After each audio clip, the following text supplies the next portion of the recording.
નમસ્તે વિદ્યાર્થી મિત્રો, મજામાં ને? હવે આપણે જય સોમનાથ પ્રાથમિક શાળામાં મિસ્ત્રી હિનાબેન હું તમને હિન્દી વિષય ભણાવીશ. આપણે આગળ 1 થી 65 યુનિટ શીખી ગયા. આજે આપણે 66 થી 75 યુનિટ શીખીશું. બરાબર? આપણે સરળ હિન્દીની ચોપડી તમારે ખોલીને બેસવાની છે. અત્યારે લખવાનું નથી તમારે, પણ જ્યારે હું સમજાવું ત્યારે તમારે એમાં ધ્યાન આપવાનું છે, એટલે તમને હિન્દી મૂળાક્ષરો અને એનો ઉચ્ચાર અર્થની સમજ મળે. તો ચલો બાળકો, આપણે પહેલાં સરળ હિન્દીની ચોપડીમાં આપણે જોઈ લઈએ. યુનિટ 66 થી 75. હવે આપણી સરળ હિન્દીની ચોપડી છે, તમારી પાસે છે ને? બધા પાસે બરાબર. એ કાઢીને તમારે બેસવાનું છે. હવે એનું પહેલાં મથાળું છે, હિન્દી મૂળાક્ષરો ઓળખો, વાંચો અને મહાવરો કરો. આ પાઠ્યપુસ્તકમાં મૂળાક્ષરો આપેલા છે, ટપકા ટપકા કરેલા છે, એની પર તમારે ઘટતા અક્ષરે મહાવરો કરવાનો છે. હવે પહેલો મૂળાક્ષર છે રસે રથ. રથનું ચિત્ર છે એટલે રસે રથ. તો બધા જ ખાનામાં રનો તમારે મહાવરો કરવાનો છે. જે આછા આછા ટપકા છે આગળ પણ આપણે શીખી ગયા, એ જ રીતે અહીંયા આપણે મહાવરો કરવાનો છે. પેન્સિલથી ઘટતા અક્ષરે ઉપર ઘૂંટવાનું છે. શું કરવાનું છે? ઘૂંટવાનું છે. એટલે આપણે એને મહાવરો કર્યો કહેવાય. રસે રથ. હવે એની નીચે છે લ. લ છે હિન્દીનો, તો લશે લડકા. એનો અર્થ શું થાય? લસે લડકા. તો આનો પણ તમારે એ રીતે મહાવરો કરવાનો છે. બરાબર? હવે પાછળ પાનું ફેરવો. વ છે, હિન્દી મૂળાક્ષર વ છે, તો વસે વજન થાય. વસે વજન. તો વ પણ આ રીતે તમારે ટપકા કરીને મહાવરો કરવાનો છે. ટપકા ઉપર તમારે પેન્સિલથી ઘૂંટીને ઘટતા અક્ષરે વ મૂળાક્ષર લખવાનો છે. બધા જ ખાનામાં તમારે પૂરવાનું છે. હવે નીચે છે શ. તો શ સે શરબત. શરબત પીવો છો ને, તો શ સે શરબત થાય. તો શ મૂળાક્ષરનો પણ આ રીતે જ તમારે મહાવરો કરવાનો છે. બધા જ ખાના, એક પણ ખાનું બાકી રાખવાનું નથી. બધા જ ખાનામાં તમે લખશો તો તમારો લખવાનો પણ મહાવરો થશે અને હિન્દી મૂળાક્ષરની પણ સમજ તમને પડશે. હવે આ પાને સામે પાને છે શ. હિન્દી મૂળાક્ષર શ છે, તો સ સે ષટકોણ થાય. સ સે ષટકોણ. તો એનો પણ આ રીતે તમારે મહાવરો કરવાનો છે. બરાબર? હવે છે શ. હિન્દી મૂળાક્ષર શ છે, તો સ સે સપેરા. આ ચિત્ર છે, સ સે સપેરા. શું થાય છે સનો અર્થ? એનું ચિત્ર આપેલું છે, તો સ સે સપેરા. તો એનો પણ તમારે મહાવરો કરવાનો છે. બરાબર? હવે એની પાછળ પાનું ફેરવવાનું છે. હવે હ છે, હિન્દી મૂળાક્ષર હ છે, તો એનો અર્થ થાય છે હશે હલ. અહીંયા હલનું ચિત્ર આપ્યું છે એટલે એનો કયો અર્થ થાય છે? હશે હલ. હશે હલ થાય. તો હ પણ મૂળાક્ષરનો આપણે ઘૂંટીને પેન્સિલ વડે ઘટતા અક્ષરે મહાવરો કરવાનો છે. હવે એની નીચે છે ક્ષ. હિન્દી મૂળાક્ષર ક્ષ છે, તો એનો અર્થ થાય છે ક્ષ સે ક્ષત્રિય. ક્ષ સે ક્ષત્રિય. તો એ ક્ષત્રિયના ક્ષનો પણ તમારે આ રીતે મહાવરો કરવાનો છે. બરાબર? હવે સામે પાને છે હિન્દી મૂળાક્ષર ત્ર. તો ત્ર સે ત્રિશુલ. ત્રિશુલ દોરેલું છે. બરાબર? તો ત્ર સે શું થાય? ત્રિશુલ. તો ત્રનો પણ આ રીતે તમારે બધી જ લીટીમાં મહાવરો કરવાનો છે. બરાબર? હવે છે જ્ઞ. તો જ્ઞનો અર્થ થાય છે યજ્ઞ. જ્ઞ સે યજ્ઞ. એ ચિત્ર આપ્યું છે એટલે એનો અર્થ શું થાય એ પણ તમને ખબર પડે. ચિત્ર આપ્યું છે એટલે તમને વધારે સમજ પડે કે જ્ઞ સે યજ્ઞ. તો જ્ઞનો પણ તમારે મહાવરો કરવાનો છે. બરાબર? હવે આ જ મૂળાક્ષરનો આપણે બોર્ડ ઉપર મહાવરો કરીશું. બરાબર? આ જે મૂળાક્ષર આપણે શીખી ગયા રસે જ્ઞ સુધી, એનો આપણે પાઠ્યપુસ્તકમાં સરળ હિન્દીમાં કર્યો મહાવરો, જોયું આપણે. હવે આપણે એ જ મૂળાક્ષરોનો બોર્ડ પર મહાવરો કરીશું. હવે મથાળું લખ્યું છે હિન્દી મૂળાક્ષરો ઓળખો, વાંચો અને મહાવરો કરો. અને મથાળું કહેવાય. એ મથાળું હંમેશા પહેલાં વાંચવાનું, તો જ આપણે નીચેનું શું કરવાનું છે એની સમજ પડે. તો આપણે મથાળું ના વાંચીએ તો આપણને કંઈ જ ખબર પડે નહીં. એટલે પહેલાં આપણે આંગળી મૂકીને આપણે પહેલાં શું વાંચવાનું છે? મથાળું. તો હિન્દી મૂળાક્ષરો ઓળખો, વાંચો અને મહાવરો કરો. બરાબર. હવે જે આપણે સરળ હિન્દીમાં જોયું એ જ આ મૂળાક્ષરો આપણે લખેલા છે. બોર્ડ પર આપણે હવે સમજ મેળવી. હવે આ ર છે. કયો મૂળાક્ષર છે? ર. ર છે ર. પછી એના પછી કયો છે? લ. લ છે લડકા. પછી છે વ. તો વ છે વજન. પછી છે શ. તો શ છે શરબત. એના પછી છે શ. તો સ છે ષટકોણ. હવે આ અહીંયા ટપકા મેં એક લાઈનમાં કરેલા છે. આપણે પાઠ્યપુસ્તકમાં બધા જ ખાનામાં જોયા, અહીંયા આપણે એક ખાનામાં કરેલા છે. તો એની પર આપણે શું કરવાનો છે? મહાવરો. બરાબર એ ટપકા ઉપર આપણી પેન્સિલ મૂકવાની અને પછી ઉપર ઘૂંટવાનું. બરાબર. તો આ ર આપણે કર્યું. શું કર્યું? ર. તો રસે શું થાય? રસે રથ. રસે શું થાય? રસે રથ. એ રીતે તમારા બધા જ ખાનામાં ર લખવાનો છે. બરાબર. ર. ર. બોલતા પણ જવાનું, તો જ કયો મૂળાક્ષર છે એ આપણને ઓળખતા આવડે. એટલે બોલતા પણ જવાનું. ર. રસે શું થાય? રથ. રસે રથ. તો આપણે બધા ખાનામાં ર લખ્યો. બરાબર. હવે એના નીચે છે લ. તો લશે લડકા. લશે લડકા અર્થ થાય. તો આ ટપકા કરેલા છે એની પર તમારે મહાવરો કરવાનો છે. કયો મૂળાક્ષરનો મહાવરો કર્યો આપણે? લ. હવે આ બીજા બધા જ ખાનામાં આપણે લ મૂળાક્ષર લખવાનો છે. તમારા પાઠ્યપુસ્તકમાં સરળ હિન્દીમાં ટપકા કરેલા છે, પણ આપણે અહીંયા કર્યા નથી. એટલે એ રીતે તમારે પાઠ્યપુસ્તકમાં ટપકા ઉપર ઘૂંટવાનું છે. બરાબર. તો અહીંયા પણ આપણે લખી દઈએ. લસે લડકા. તો લ બધા જ ખાનામાં આપણે લખવાનો છે. બરાબર. બધા જ ખાનામાં આપણે શું લખવાનો છે? લ. જે આગળ આપણે લખ્યો એ જ અહીંયા બધા જ ખાનામાં લખવાનો છે. બરાબર. આ આપણે લખ્યો લ. શું લખ્યો? લ. હવે છે વ. તો વશે વજન થાય. વશે શું થાય? વજન. તો એનો પણ આપણે મહાવરો કરીશું. તો વ શે વજન. વશે વજન. ચલો, વશે વજન. તો આપણે વ ઉપર મહાવરો કર્યો. બરાબર. અહીંયા ટપકા કરેલા છે એના ઉપર આપણે મહાવરો કર્યો. તો વશે વજન. તો એનો પણ આપણે બધા જ ખાનામાં લખવાનો છે. બરાબર. વ. શું લખવાનું છે? વ. બધા જ ખાનામાં આપણે વ લખવાનો છે. વ.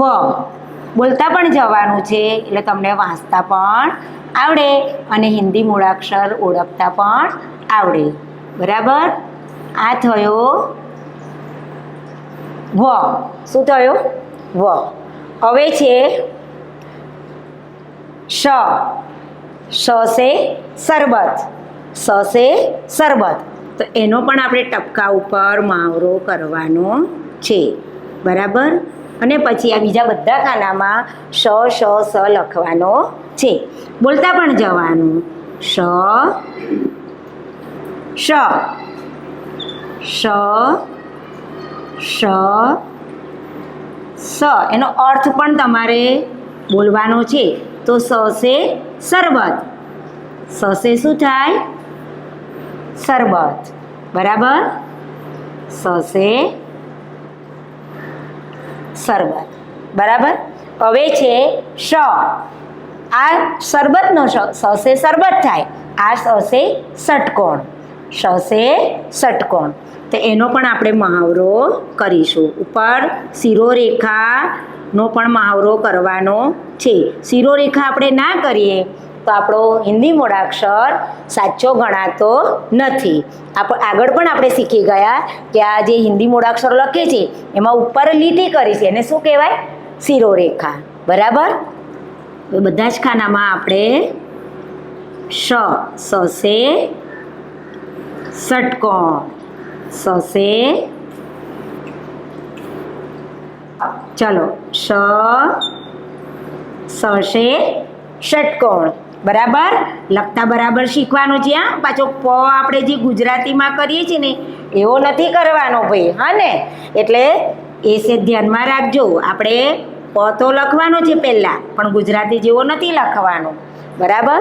સસે ષટકોણ, સસે ષટકોણ. બરાબર? ફરીથી જોઈ લઈએ. ર, લ, વ, શ અને શ અર્થ આપણે શીખી ગયા. એવી રીતે અહીંયા પણ મથાળું લખ્યું છે. હિન્દી મૂળાક્ષરો ઓળખો, વાંચો અને મહાવરો કરો. અહીંયા પણ સસે જ્ઞ સુધીના મૂળાક્ષરો લખેલા છે. આપણે હિન્દી સરળ હિન્દીમાં જોયા એ જ છે, એ આપણે અહીંયા બોર્ડ પર લખીને આગળ શીખીશું. હવે છે શ, તો શ છે સપેરા. હવે આપણે આ મહાવરો કર્યો, પણ શું બાકી રહી ગયું છે? ઉપરની લીટી જે શિરોરેખા છે એનો મહાવરો કર્યો નથી, તો આપણું પછી આ શબ્દ ખોટો પડે. એટલે આપણે આ લીટીનો પણ મહાવરો કરવાનો છે. બરાબર? તો સસે શું થાય? સપેરા. સસે સપેરા. બધા ખાનામાં પણ શ મૂળાક્ષર લખી દઈશું. બોલતા પણ જવાનું. સસે સપેરા એટલે તમને એનો અર્થ, મૂળાક્ષર બોલતા અને લખતા આવડે. સસે સપેરા. બરાબર? હવે છે હ. હ મૂળાક્ષર છે. હશે હલ, તો હશે હલ, હશે હલ. બરાબર? એ રીતે જ આ જેવો લખ્યો છે એવો જ અહીંયા બધા ખાનામાં તમારે લખવાનો છે. બરાબર? લખાયો બરાબર? ઓકે. તમે પણ આ રીતે સરસ અક્ષરે લખજો. અને તો ટીચર તમને શું આપે? Very good. જ્યારે સ્કૂલમાં તમે આવશો તો પાઠ્યપુસ્તક ટીચર તમારી ચેક કરશે, તો એમાં આટલા સુંદર અક્ષરે લખેલું હશે તો ટીચર તમને શું આપશે? Very good. એટલે મસ્ત અક્ષરે તમારે પાઠ્યપુસ્તકમાં લખવાનું છે. બરાબર? બરાબર? હશે હલ. હશે શું થાય? હલ થાય. હશે હલ. બરાબર? હશે હલ.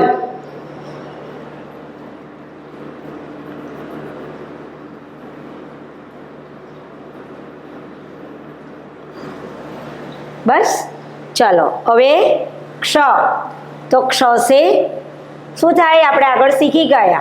ક્ષ સે ક્ષત્રિય. તો ક્ષ અહીંયા લખ્યો છે એવા બીજા બધા જ ખાનામાં આપણે મહાવરો કરવાનો છે. તો ક્ષ સે ક્ષત્રિય. બરાબર? હવે આ બધા જ ખાનામાં પણ આપણે ક્ષ સે ક્ષત્રિયનો મહાવરો કરીશું. ક્ષ સે ક્ષત્રિય. બોલતા પણ જવાનું છે અને લખતા પણ જવાનું. ક્ષ સે ક્ષત્રિય. બરાબર? ઘટ્ટા અક્ષરે સરસ લખવાનું છે. બરાબર? હિન્દીની પણ પરીક્ષા લેવાશે. બરાબર? ક્ષ સે ક્ષત્રિય. બરાબર? હવે છે ત્ર. ત્ર છે આ. તો ત્રશે ત્રિશૂળ. ત્રસે શું થાય?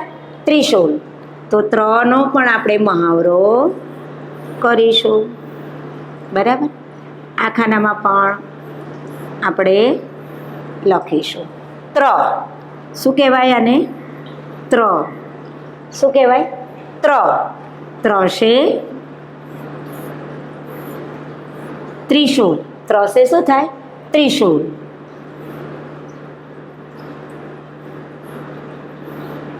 બરાબર. સરસ અક્ષરે તમારે લખવાનું છે. ચલો, ત્રશે ત્રિશૂળ. બરાબર. બરાબર. હવે છે છેલ્લો મૂળાક્ષર જ્ઞ. તો જ્ઞ યજ્ઞનો જ્ઞ.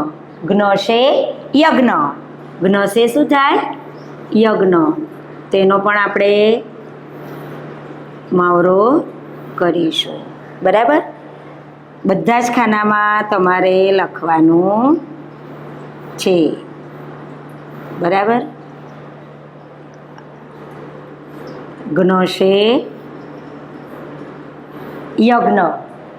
જ્ઞ છે યજ્ઞ.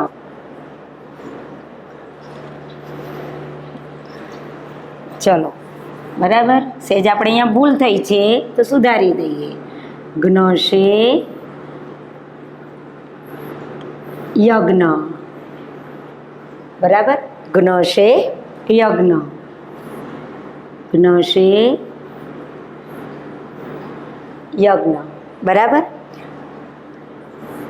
ઉપર શીરો રેખા કરવાની છે, એ ભૂલવાનું નહીં.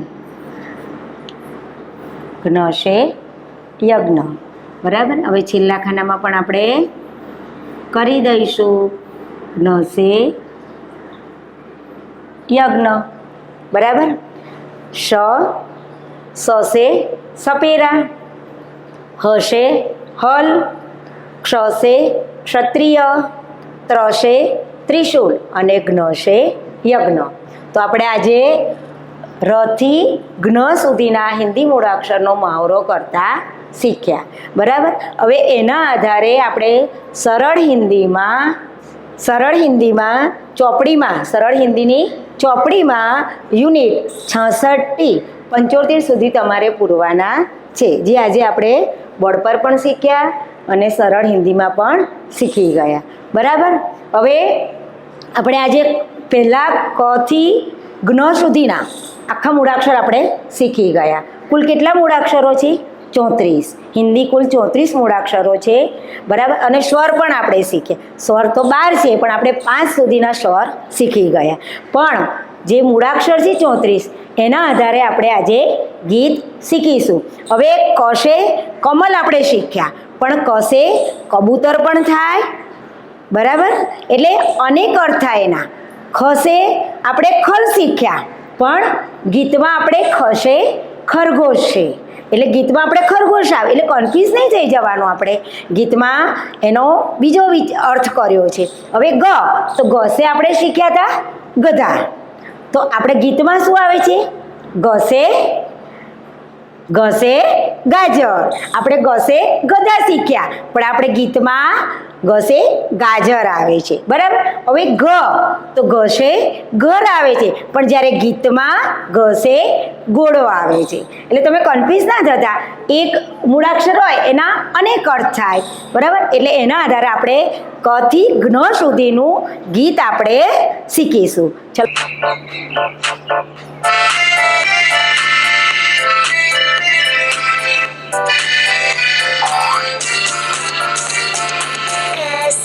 कमल कमल खासी खरगोश खरगोश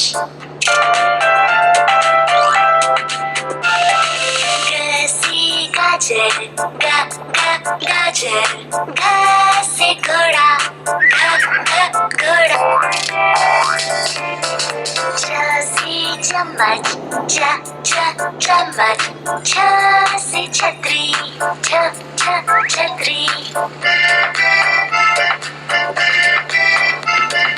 झांसी जादूगर झ से झंडा, झ झ झंडा। ट से टमाटर, ट ट टमाटर। ठ से ठप्पा, ठ ठ ठप्पा। ड से डमरू, ड ड डमरू। ढ से ढोलक, ढ ढ ढोलक। त से तरबूज, त त तरबूज।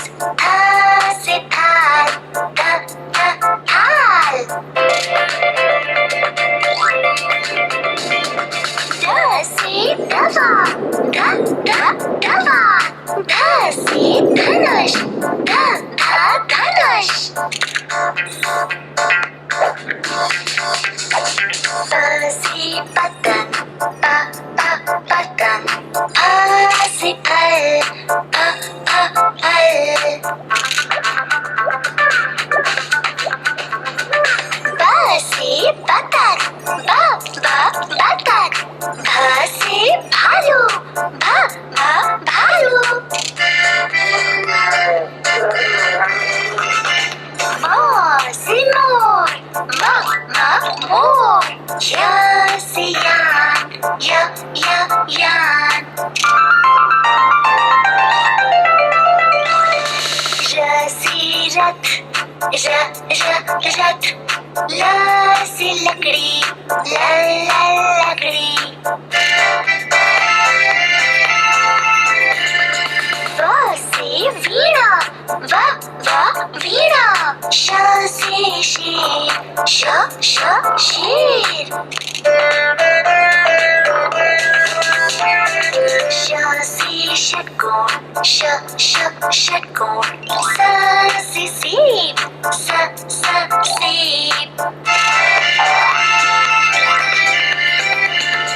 ह से हल, ह ह हल। क्ष से क्षत्रिय, क्ष क्ष क्षत्रिय। त्र से त्रिशूल, त्र त्र त्रिशूल। ज्ञ से ज्ञानी, ज्ञ ज्ञ ज्ञानी। ચલો વિદ્યાર્થી મિત્રો, ગીત જોયું ને તમે મોબાઈલમાં? તમે પણ તમારા મમ્મીનો પપ્પાનો મોબાઈલ હોય એમાં આ ગીત જોઈ અને હિન્દી સ્વરો શીખી શકો છો અને મહાવરો કરતાં પણ શીખી શકો છો. બરાબર? ચાલો ત્યારે મળીશું આગળ.